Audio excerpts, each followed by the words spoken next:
Hello and welcome back to On Volume 6, a channel devoted to getting you up to speed about the question of psychological types from the perspective of a neo-Jungian. It is my current opinion that objective personality has the intellectual property necessary to supersede MBTI in terms of continuing Jung's work, in terms of studying and following up on a question of psychological types. In order to prove this thesis, we're going to work our way through Jung's work and help you understand where Jung is coming from when he brings out his postulates and his core theory. This is a work by Joseph Campbell titled The Portable Jung. The Portable Jung is a reader's guide to Jung from Joseph Campbell to help us understand just what Jung was talking about all those many years ago throughout the course of his body of work.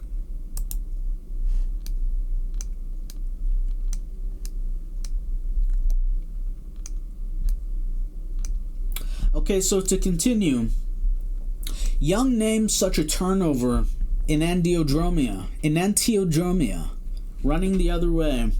Now this is important because this is a term borrowed from Heraclitus.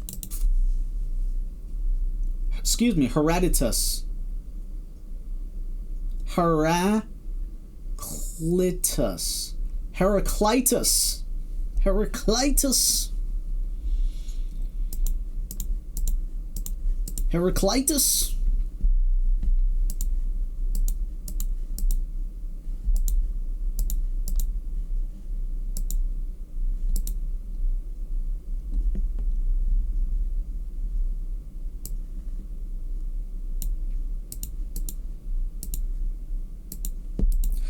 Who taught that everything in time turns to its opposite.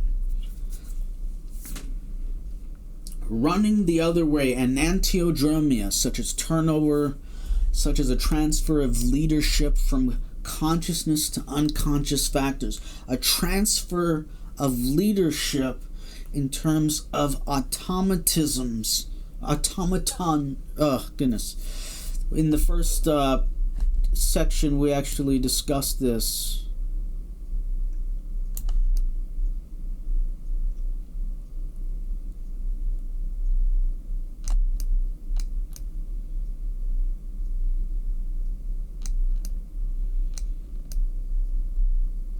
Autonomous complex.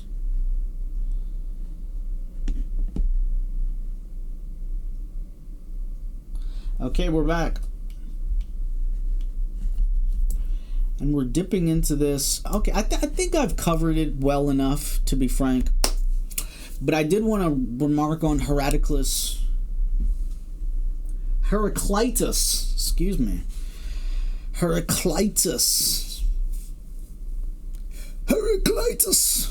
wrote all of this stuff.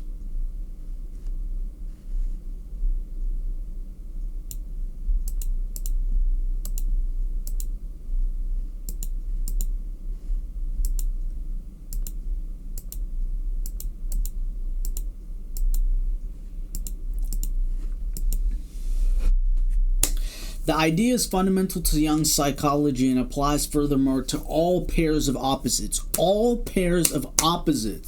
Furthermore, and applies furthermore to all pairs of opposites. Interchanges not only of the four functions, but also of the two contrary dispositions of psychic energy that Jung has termed extraversion and introversion. We're talking about polar opposites. Thinking, feeling,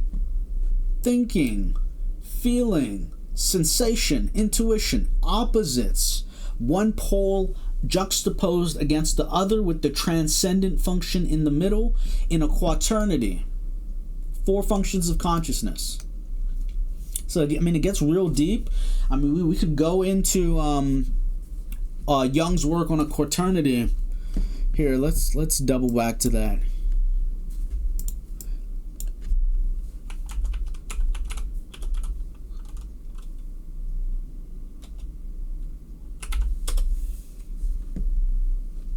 This is it.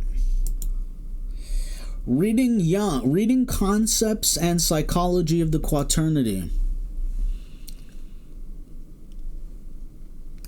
This was actually a really good entry.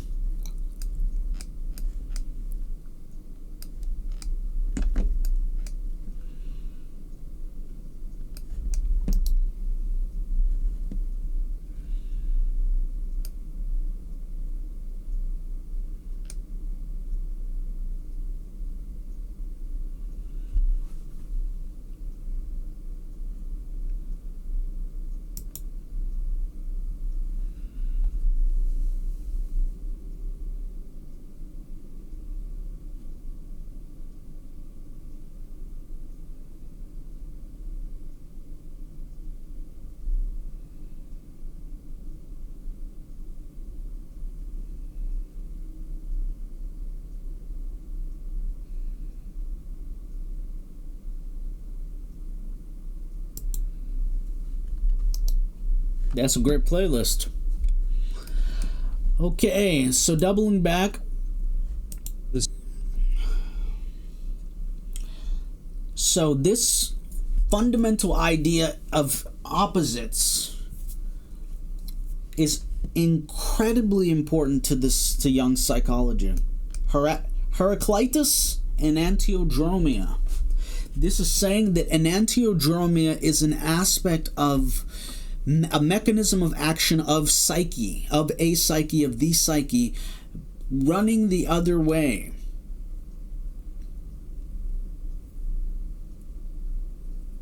And this applies to extraversion and introversion, as well as the four functions of consciousness.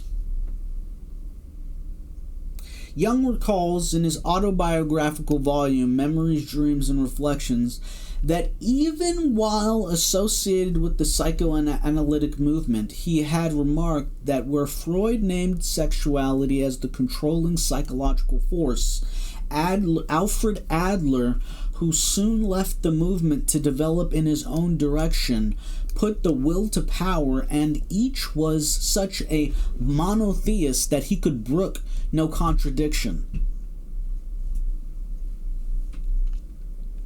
I mean, that's deep.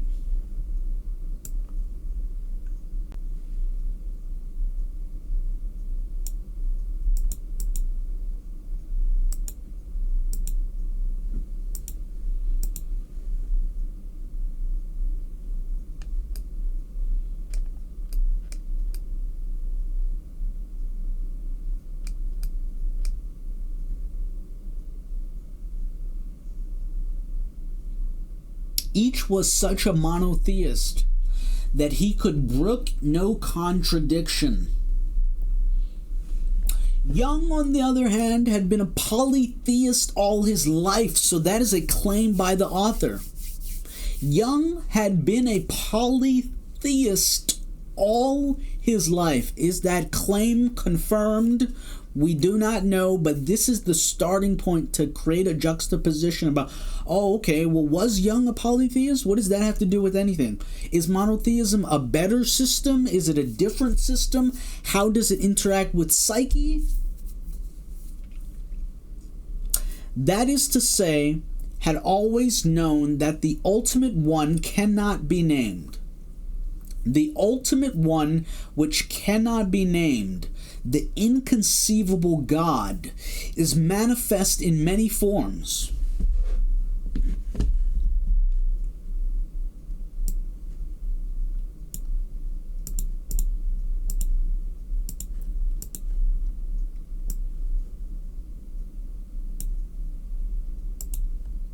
The ultimate one which cannot be named is manifest in many forms.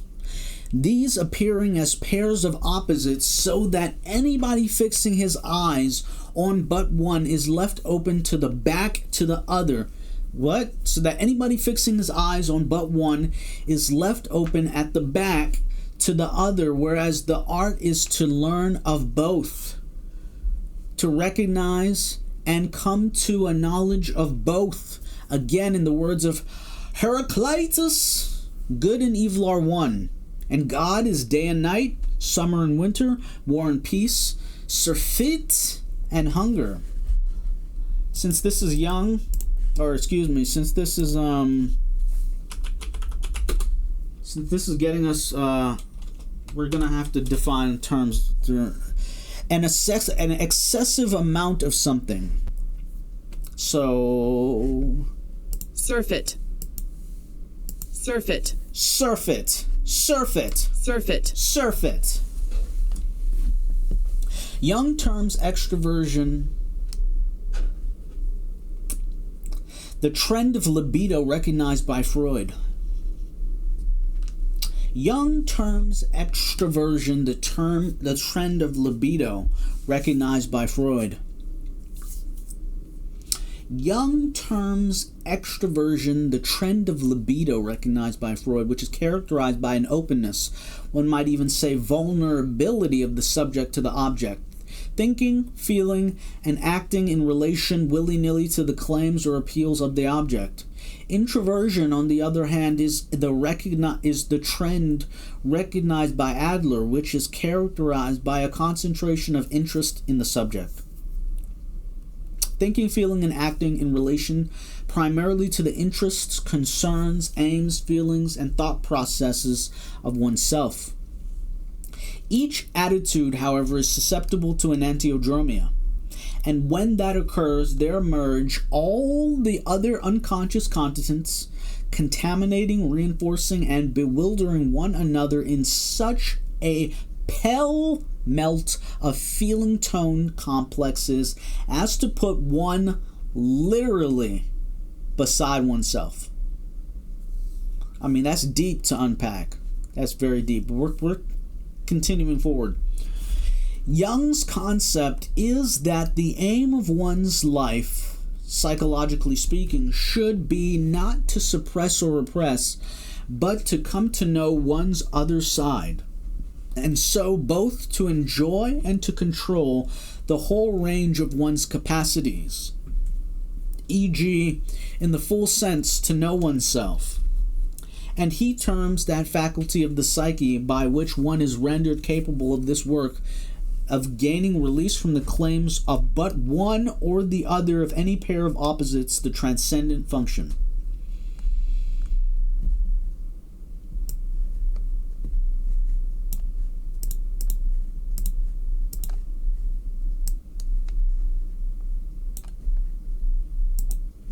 And he terms that faculty of the psyche by which one is rendered capable of this work of gaining release from the claims of but one or the other of any pairs of opposites, the transcendent function, which may be thought of as a fifth at the crossing of the pairs of the other four.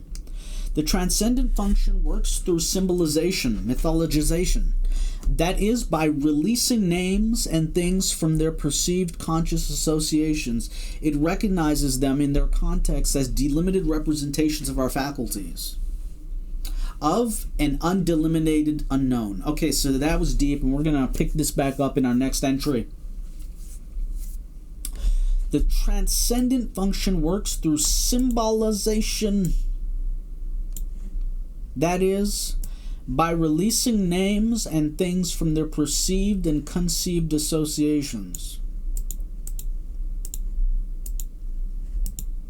It recognizes them and their contexts as delimited representations to our faculties. Delimited representations to our faculties, sensation, thinking, feeling, and intuition of an undelimited unknown. We're going to continue this where we pick this back up. This has been an entry of Volume 6. Excuse me. Well, that's the channel name, but yeah. Till next time.